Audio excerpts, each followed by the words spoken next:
Sampai semakan sakinasimu Pokok-pokok Dimas jalukun jalukun Dewi Marwati Adjanaku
Ngapunten Mas, warani telas. Santai wae. Iki lho tapi kuwi enak, Mbak. Lanjut.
Masih dalam rangkaian HUT Hari Jadi Nganjuk ke 1087.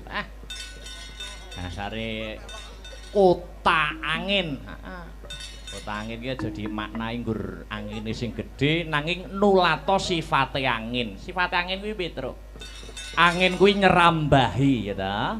Ning panggonan sing ngombo kang sarta panggonan sing cilik utawa panggonan sing rungsit tegese maknane ya ta wong-wong Nganjuk masyarakat Nganjuk kudu bisa manjing ajur-ajer awor sapa wae bisa tepa slira tata krama ditengenke oh ngono ayo dadi kumpul karo wong dhuwuran ora ngisin-ngisini kumpul karo padha padane masyarakat ya ora rumangsa dhuwur oh ngono heeh wah angin iki sifate ya apik umpama dijupuk filosofine ayo no ya maksud iki engko ini kan gubom buat terakhir Mas Heru sowe ora duet Mas Heru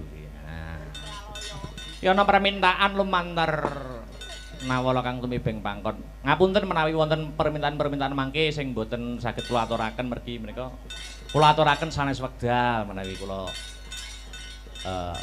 metro kalih gareng wonten laladan sanes Mas Gareng Mas Heru kok Mas Gareng ya selamat subuh wah urung nggih supaya sahur wonten permintaan menika sida rondo ya harus hah? Harus duwi ya kena, harus Mbak Enggar ya kena. Oh duwi ra melu to? Ora melu. Oh iya ya. Ora ngemake ora apal. Iya. Ora usah isuk-isukan njaluk sepat.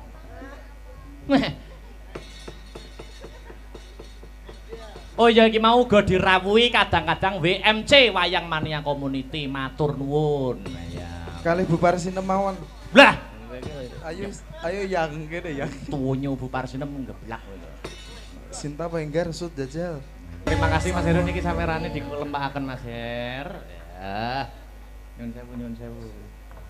Nah. Jan. Mas Gareng acara ini juga dapat terselenggara karena yaitu IO dipimpin oleh IO Astabrata. Oh Astabrata ya buka IO barang. Ayo no berbentuk CV kok pisan. Kayak berapa bulan yang lalu pepundhenku dalang Pak Anon Bijokangko main di alun-alun ini juga IO-nya Astabrata yang menyiapkan. Oh ngono. Dan sip.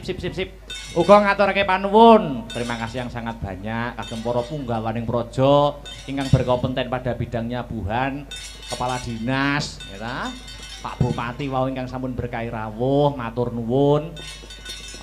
Ora isa disebutke siji mbaka siji pepundhene awake dhewe kabeh sing ana laladan Nganjuk senior luar biasa matur nuwun.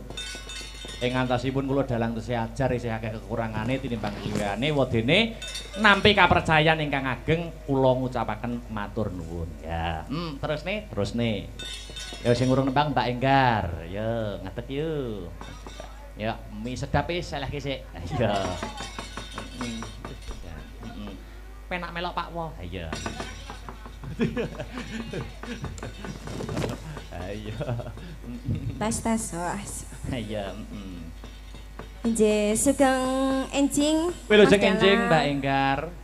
Monggo bareng lelipur kangge para masyarakat Nganjuk ingkang tasih wungon melekan dan para pemirsa yang di YouTube Astabrata Media. Di YouTube. Oke, niki napa niki? Wis monggo campur sari yo kena. Lintang Asmara, duetnya no Mas berarti. Heeh. Ijo. Heeh, musik. Apa? Pun.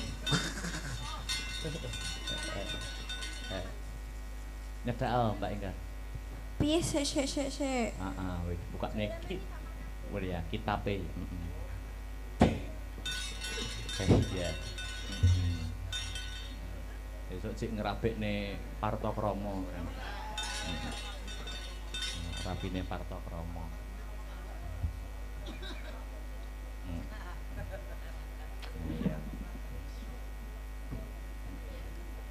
Iya. Ya, mangga.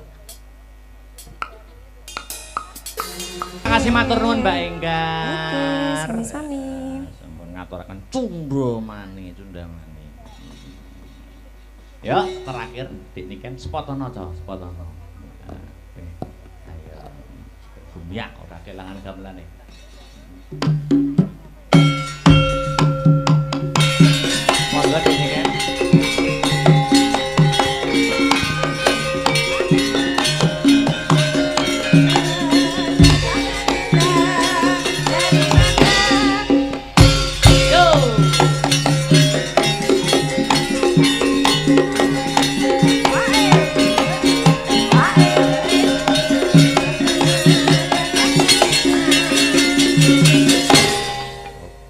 Wilujeng Encing.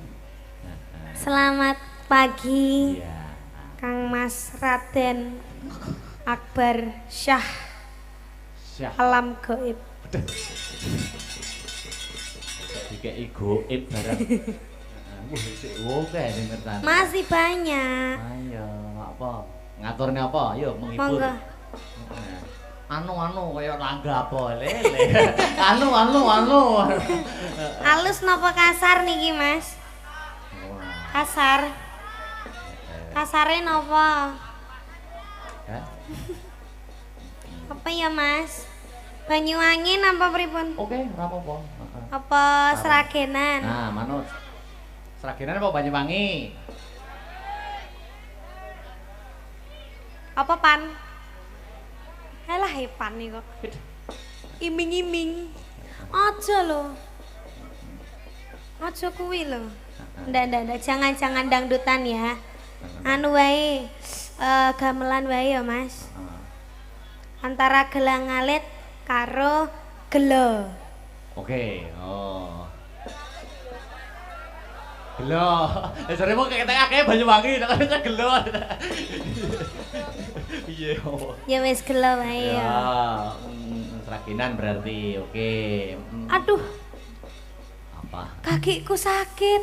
Napa semutan? Kram. Keran tenan to. Tenan iki.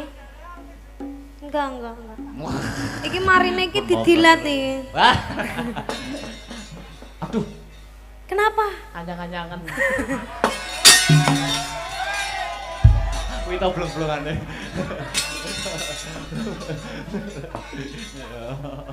Iya. Yo, gelo seraginan Mas Arya. Yuk.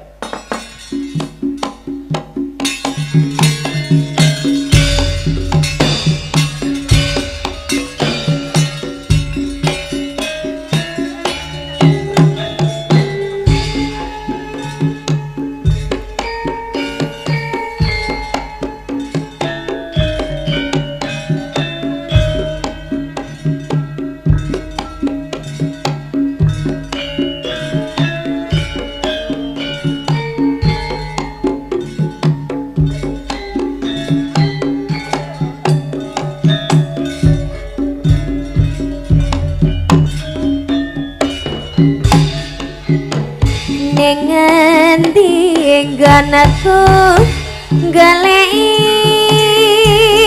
betapati kapengen katamu senadyan adoh tak parani among nuruti karepe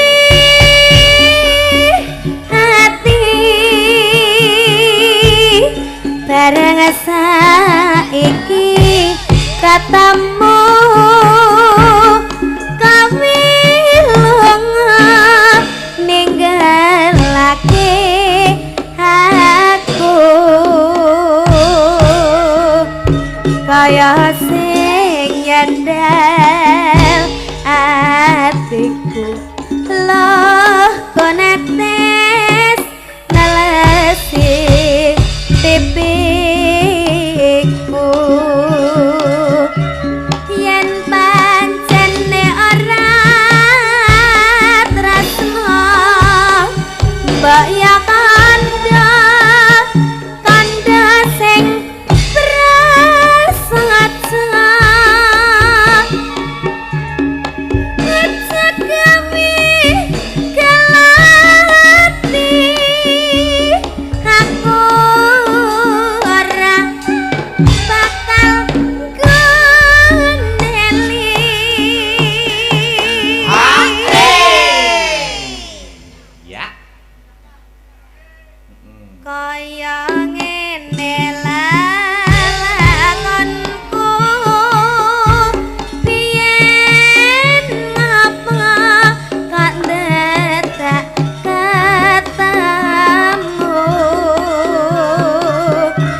prasaja ditinggalke gawe kalah ati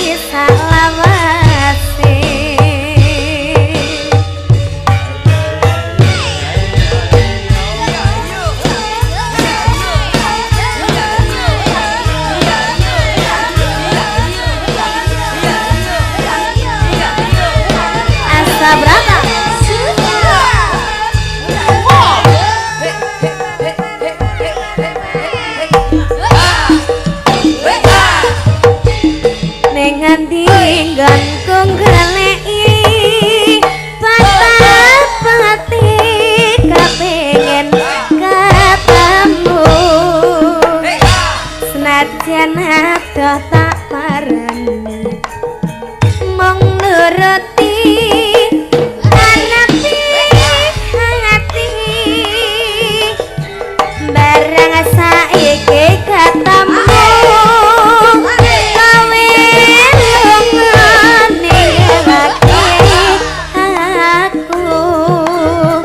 kaya sing andal atiku loh konetes nalasi titiku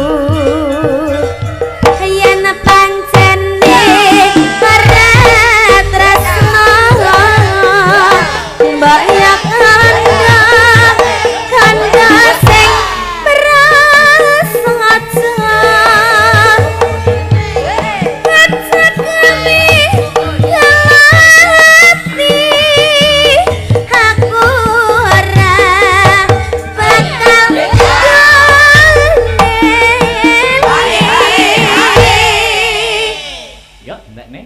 kaya ngene lalekanku biyen ngapa kok dadak ketemu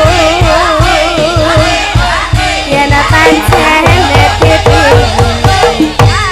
gawe kala ati salawase. Terima kasih gede nih Terima kasih sayang. Aduh, tuku tahu di Kediri bila ada waktu kita bertemu kembali nggih. Yalah, gur melet ngono tok ayo pelak panggah pelak ya. Yo.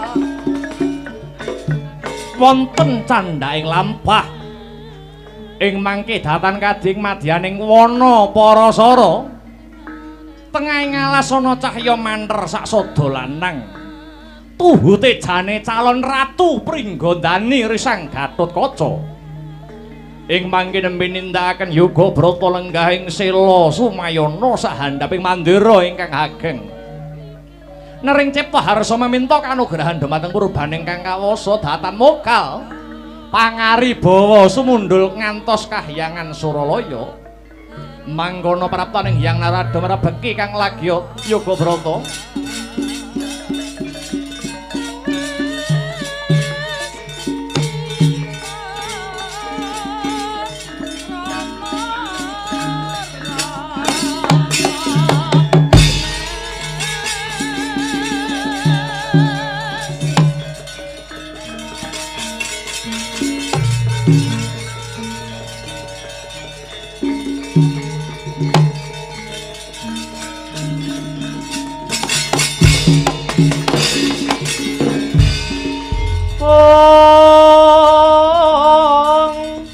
riris harata palwanu ting ranu dresing karasaning sun dening kanyut manis lering sun Gusti roning kamal mirah ingsun semirada ing nguni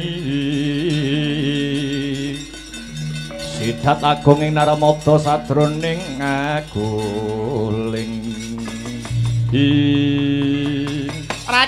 Rakenjang Pak Pang Maruda yang negara wong kali codhe ngetani iline ayo ngagiat arasa kita Gatotkaca penulun kang jogara kanggon kita mangun brata kejawi saking mriku pukulun araja wonten wigatos ingkang pundi dene paduka pukulun gigah anggen kula semedi maladi hening. Kawruhanana Gatotkaca marmane ulun jogara kanggon kita semedi krana ing dina sakmengko kahyangan Suralaya lagi kapandhuk ing gara-gara.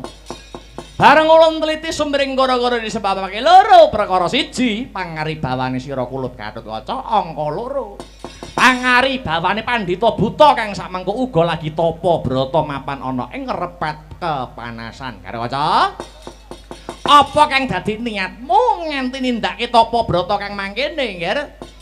Eyang Pukulun, kula namung nyuwun pituduhing Gusti awit kula badhe kawisuda jumeneng ratu mapan ing Pringgondani menawi Gusti ngijabahi panyuwun kula mestinipun kemawon Gusti badhe paring sarana anggenipun paring kanugrahan ingkang wujudipun ngilmu babagan kaprajan Pukulun. Alah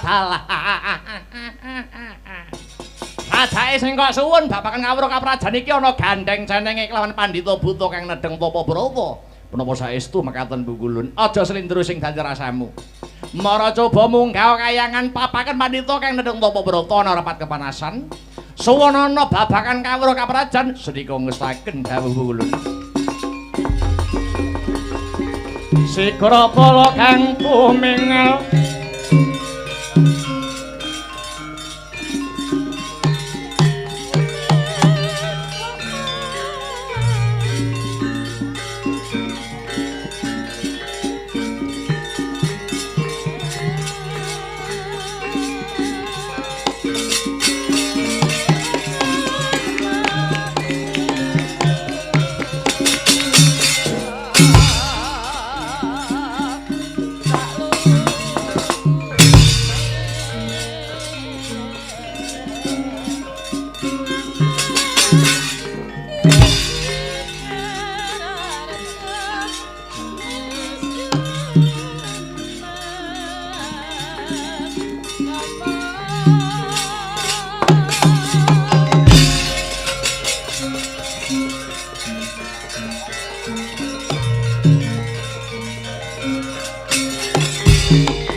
Pandhita karya wangsit pindha kembang ajab ing bawang susung angin ngendi nggone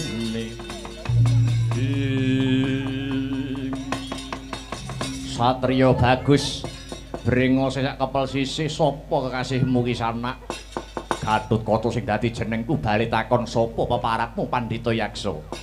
Peparapku Begawan Rambana. Aku Pandhita Kleyang Kabur Kanginan. Ana parigawe apa jeneng sira methuki marang aku, he Gatotkaca?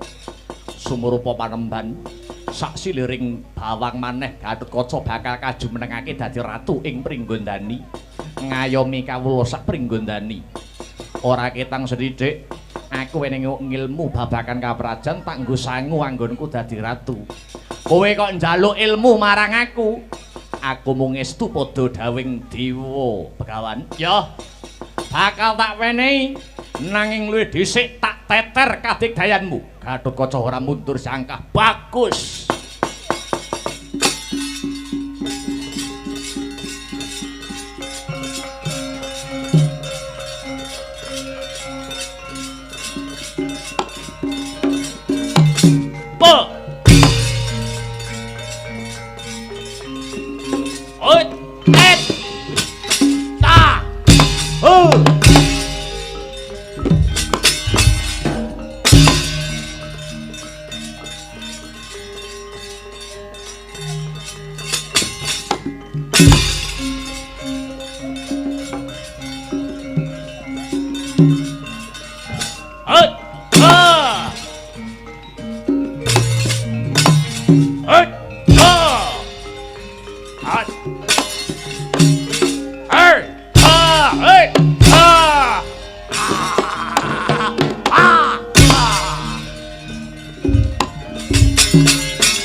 Subuh.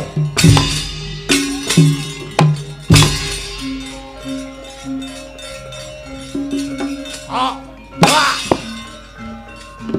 Oh. Ah.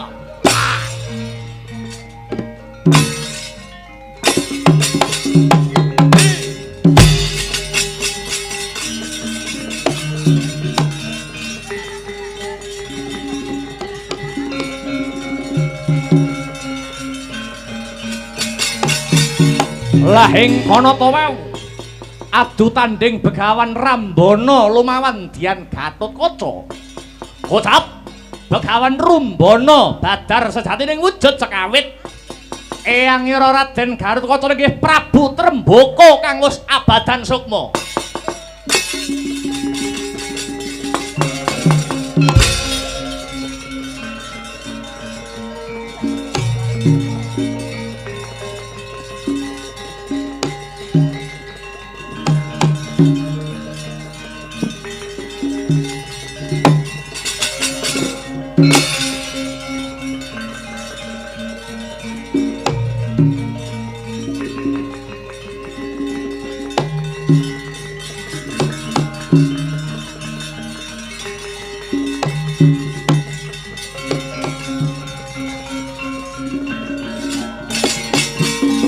Duh kula putraning sun sira iku wis wanci pisah lan jenenge wang ing tinemenipun Kanjeng Hyang Prabu Trembaka ingkang Hanjilma Pandhita Yaksa. Ngene ya kula pun eyang banget bombong krana sira pinilih dadi ratu ana Pringgondani.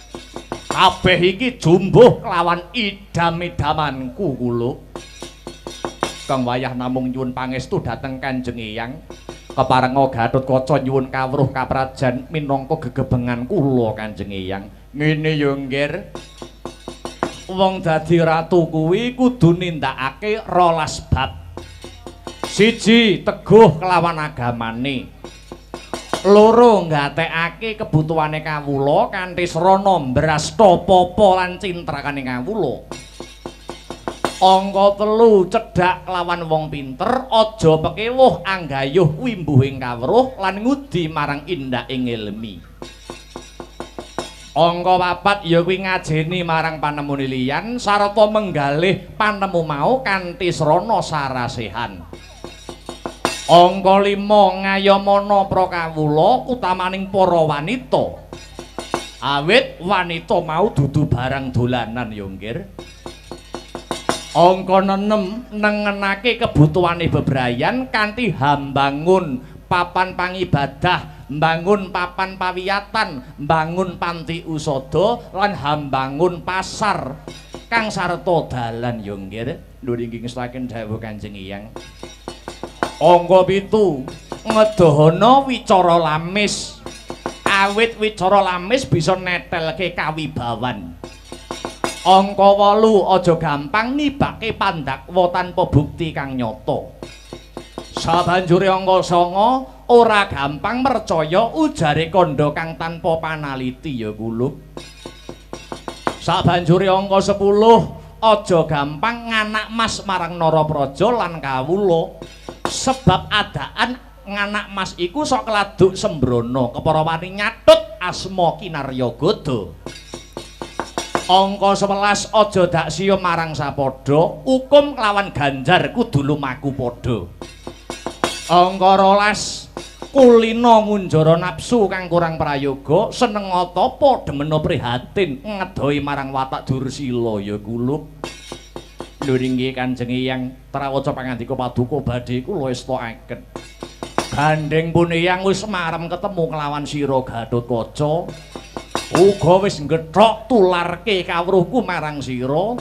Enggal bali ana Pringgondani selak dianti-anti kelawan para pebunden. Pun Hyang nyuwun pamit iringen kanthi donga kang kandhas ing batinmu. Kanthi maca umul kitab kareben gangsar anggonipun Hyang ngadhep marang Gusti ya kulub ngestakaken dawuh Kanjeng Hyang.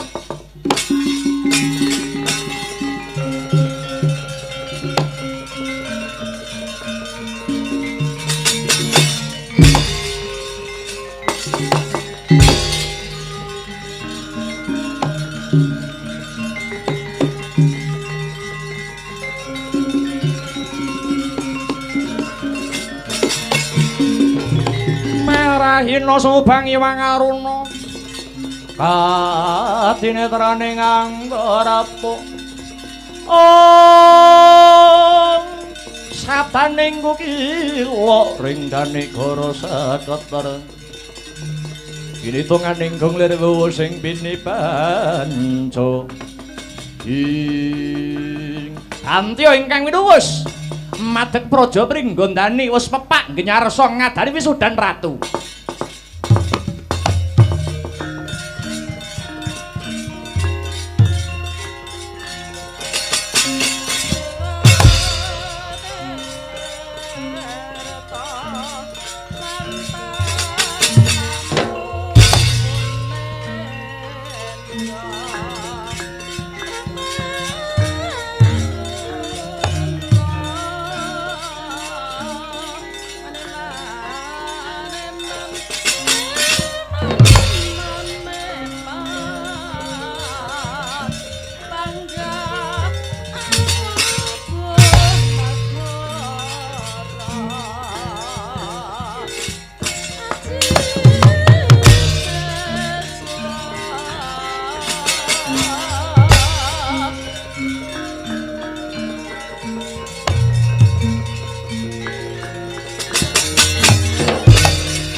Ratu Utama Patihe Patih Linuwe ing Gatotkaca kula wonten dawuh Eyang Prabu Matswapati dina iki nyuwuna pangestu karo ibumu Arimbi lan ramamu Werkudara lenggah dampar keprabon Pringgondani pun kaki kang bakal ngepiyakake kula.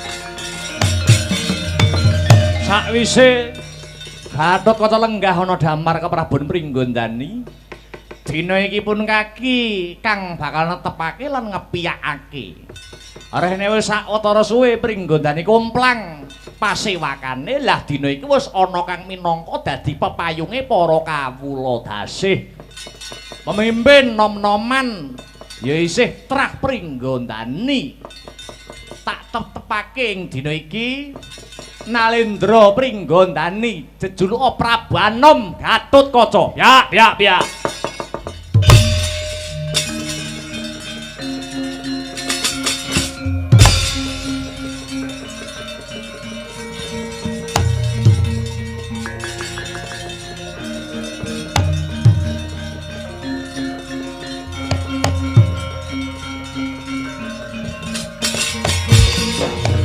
Aturaken ketiwasan sakmenika Kakang Brajadenta merong kampuh Jinggo Mbalela mboten rimah menawi namung dados patih para purun wangsul dhateng Pringgondani menawi Kakang Brajadenta ingkang dados ratu.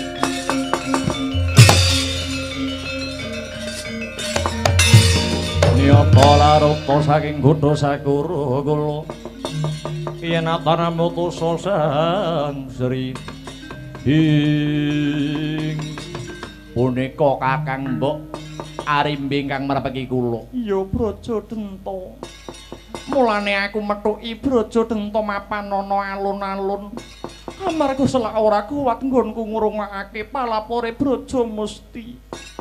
Apa bener kalamun Brajadenta ora narimakake yen to anakku Gatotkaca kajumenengake ratu? Lagar kaluhuran Kakang Mbok.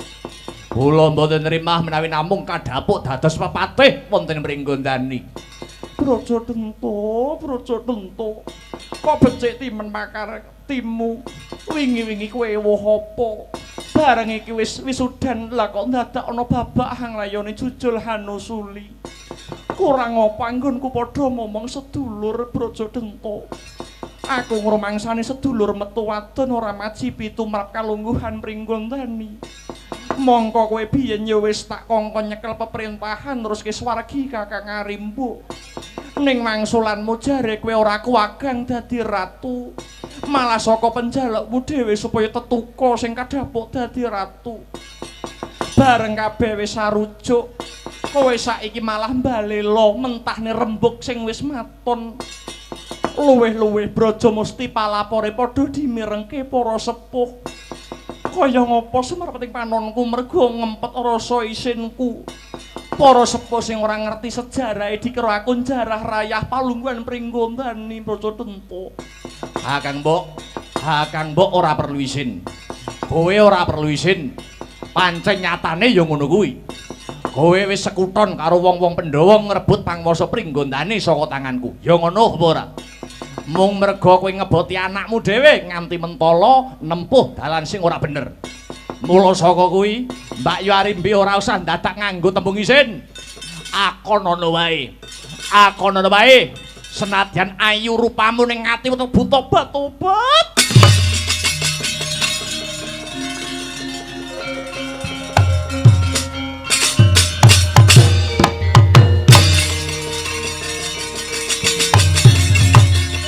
Ayo Kridaku Brajadenta.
Kakang Brajadenta gawe wirang, gawe isin.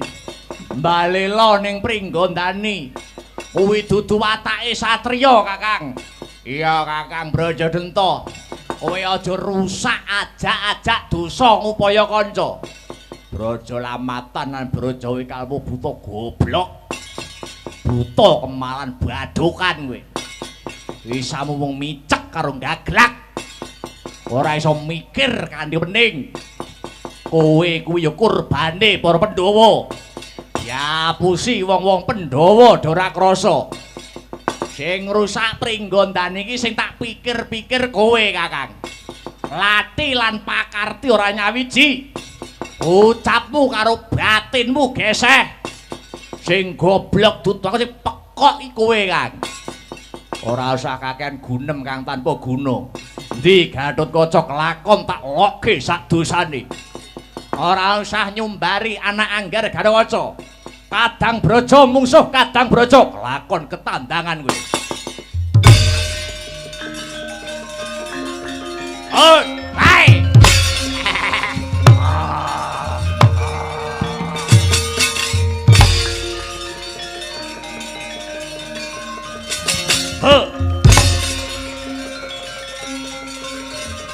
Oh, oh, oh. Oh. Oh. Ah, oh, oh. Ah, oh. Saya. Oh, ah, oh, ah.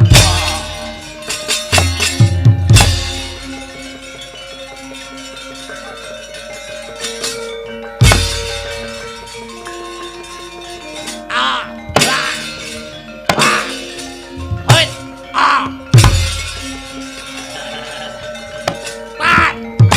Oh, ah, oh, ah. Hei. Hei. Hei.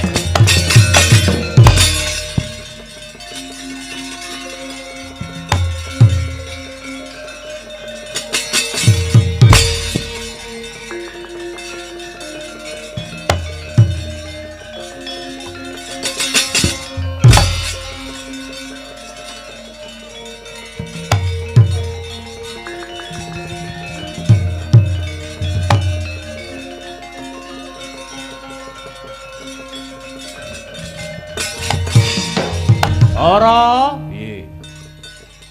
Genah-genah gegeran kaya ngene kowe kok malah penak-penak. Jal, sawangan sing perange sapa kek? Arimbi karo Brodjodento. Arimbi kae apamu? Bojoku. Lah iya. Wong genah bojomu direwangi adus keringet adus getih lah kok kowe ora belani. Loh, iki rebutan kamukten. Sabab apa aku kok kudu mbelani? Iki rebutan kamukten Pringgondani. Kamukten Pringgondani ben diurusi wong Pringgondani dhewe. Aku wegah melu-melu. Aku gelem milik karo Pringgondani, Brodjodento, Brojomusti sak sedulur-sedulure tak pites mudar wingi-wingi. Negara Pringgondani rasah taren karo aku. Lah nek bojomu cilik tumekaning lara, gedhe tumekaning pati. Wong gelem urip kudu wani mati. Mati kuwi wajib. Iye kuwi. Angele. Guneman karo priyayi iki. Bojo ya, Gong. Ayo. Bojo ya. Nah aku tak eman-eman, Truk. Ayo. Aja to kon perang, bojoku dilirik-kirik tak beleh kok kirike. Lah iya. Terus tak sate. Jluntrunge mana badokan kok. Yen bojomu nganti mati kowe apa ora kapitunan? Bojo mati ya golek neh. Lho. Perkara Pringgondani aja pradulke aku. Gatot kon temandang. Aku wegah melu-melu ngising di sini.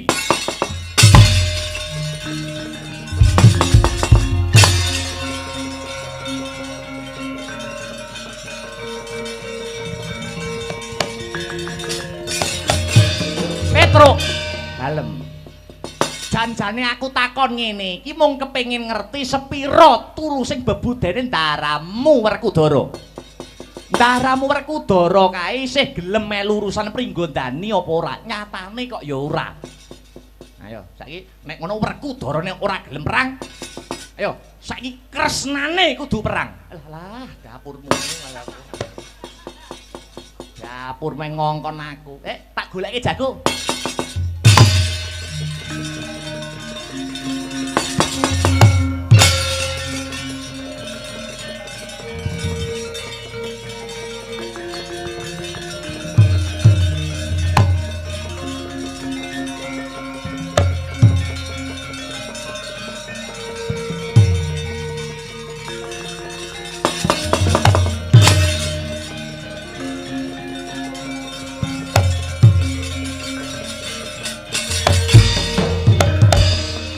Jebul dadi ratu iki penak ya. Mong kari lungguh karo perintah. Saiki kowe tak takoni.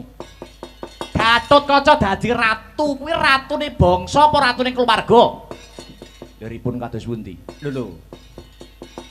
Kabeh iki gur ngenteni tandang kridamu. Sing iso ngrampung perkara iki gur kowe. Lah wong kowe ngerti kahanan kaya mengkene kok meneng wae. Ibumu Arimbi nganti perang gegempuran Gatotkaca elinga. Sing paring kamukten Pringgondani iki ibumu. bektenono ibumu. Bektenono ibumu, bektenono ibumu.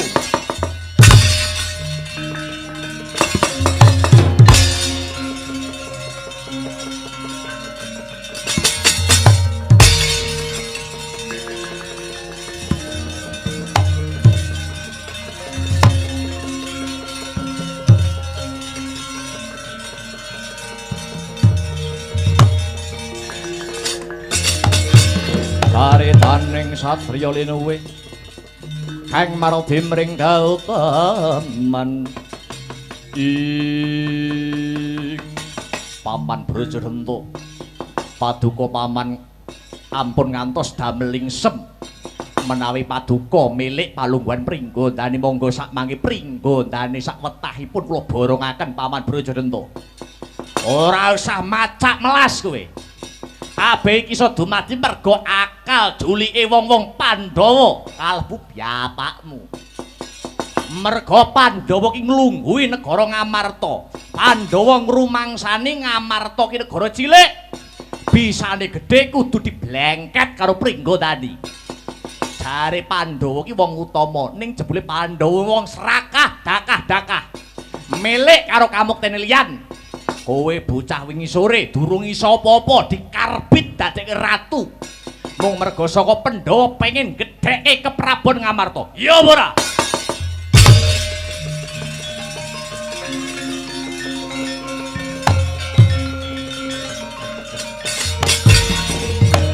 Enak iki meneh ngucap. Ora watak bepunden Pandhawa edan marang kelungguhan. Kanjeng Rama golek kamukten dhewe direwangi babat alas. Paman Brajadanta, kowe mblenjani janjimu mbiyen. Kowe ora pantes tak pepundi, pantes tak punjung nganggo kepelantangan. Bagus. Tibake mbat-mbat jalen pedhot pialungmu kowe.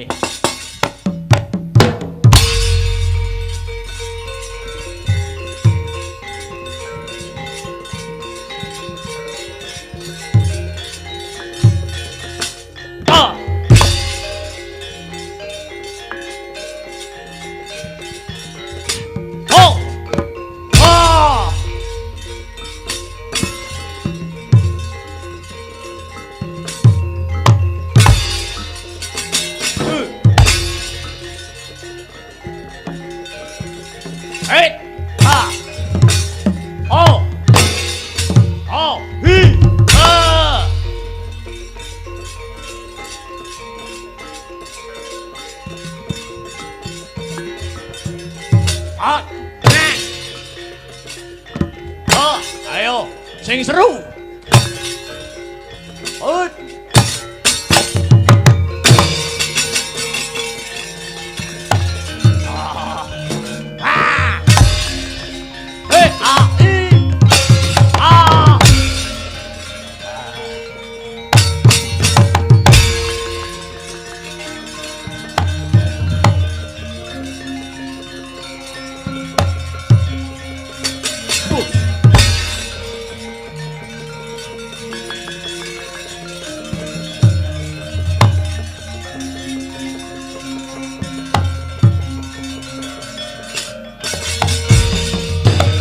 Pripun ngger Paman Brajamusti abot rasane ngatiku paman aku perang musuh pamanku Dewi. Ngaten mawon nggih ngger. Kula melu sabiyantu kula badhe mlebet wonten epek-epek panjenengan ingkang giring mekaten paman. Nggih.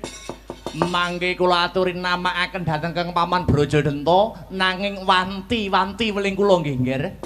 Menawi mangke wonten kahanan ingkang ngelok-eloki ampun kaget nggih ngger. Gatotkaca kudu menang.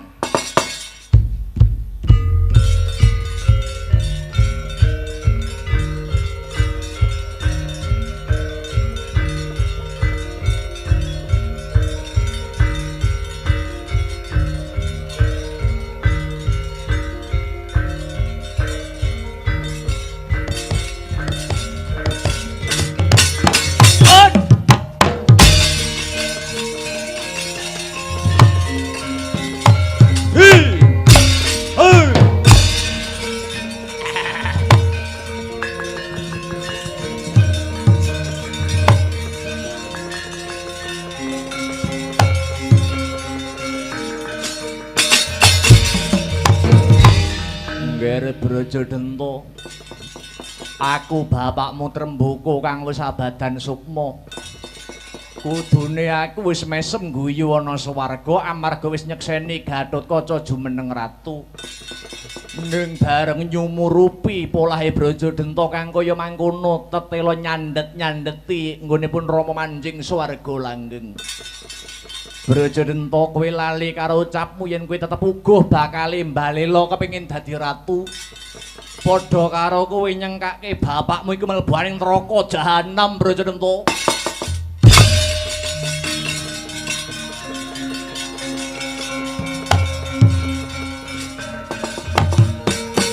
Den piting risang Gatotkaca kalian Raden Brajadenta nanging dupi midhanget swantenira Prabu Tremboko ingkang wis abadan sukma kadya linolosan otot bebayune Raden Brajadenta. Rumangsa getun awit pangecuk-icukira Pati Sengkuni. Dupi lena sang Brajadenta tanggap sang Gatotkaca. Radyan Gatotkaca ngetok karo sangkeng pungkasan. Den tempiling keng paman ngagem astanira ingkang giring. Gugur sang Brajadenta manjing ana astanira sang Gatotkaca ingkang nengen.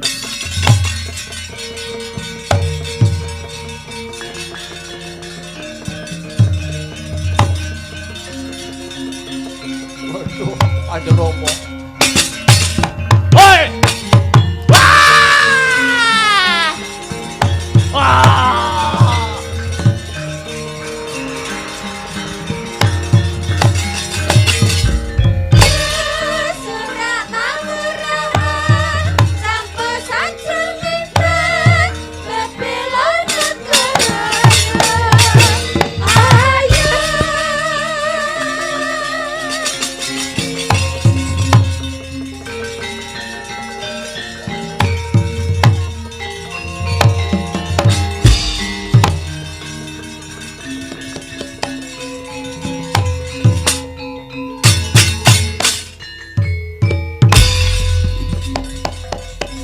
Gatotkaca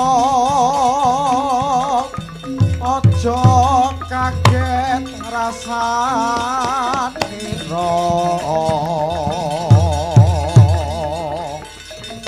paman sang Braja Musti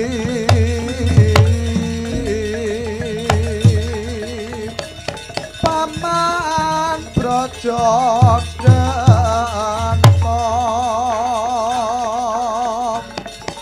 tumeka palastra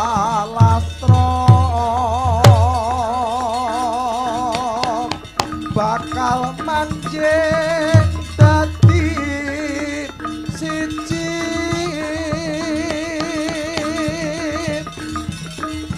ing astanira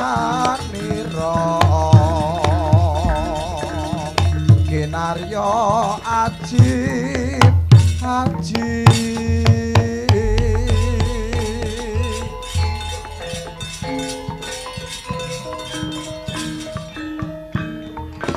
Waduh paman, ora nyono ora nglegiwa pamanku Brajadenta Brajamusti tumekaning pati manjing ana epek-epek kuwi kiwa lawan tengen.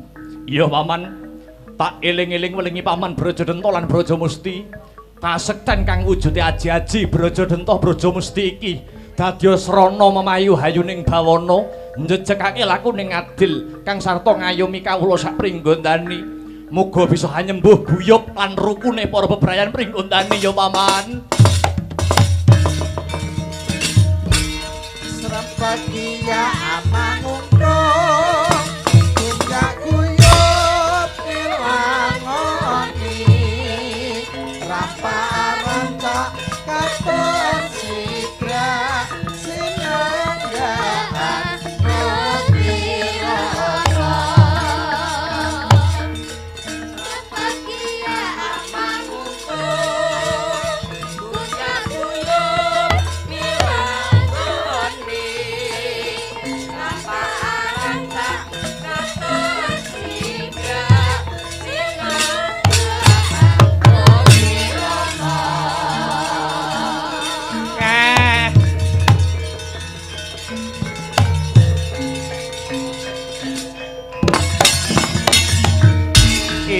Brajalamatan. Aku Patih Sengkuni. Brajalamatan. Kudune kowe ora trima kakangmu Brajadenta mati. Jal saiki pikiren wong sak Pringgondani iki sing mateni wong-wongane Pandhawa kabeh.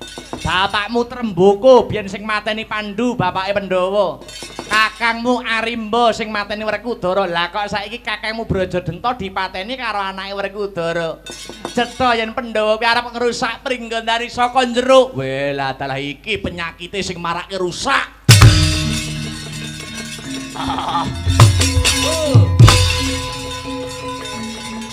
Ngeduh.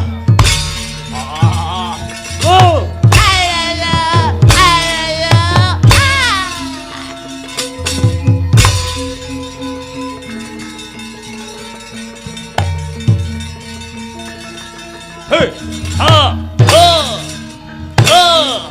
hi, ah, ho, hoi, ah, ah.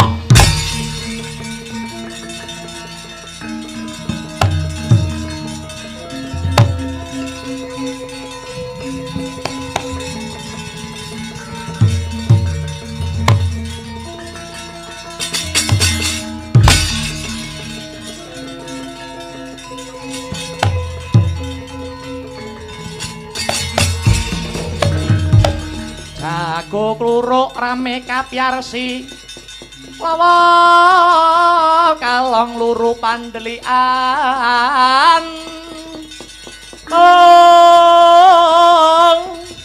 jreh kawanan ing semune wetan bangsulaipun mratandani yen wis bangun enjing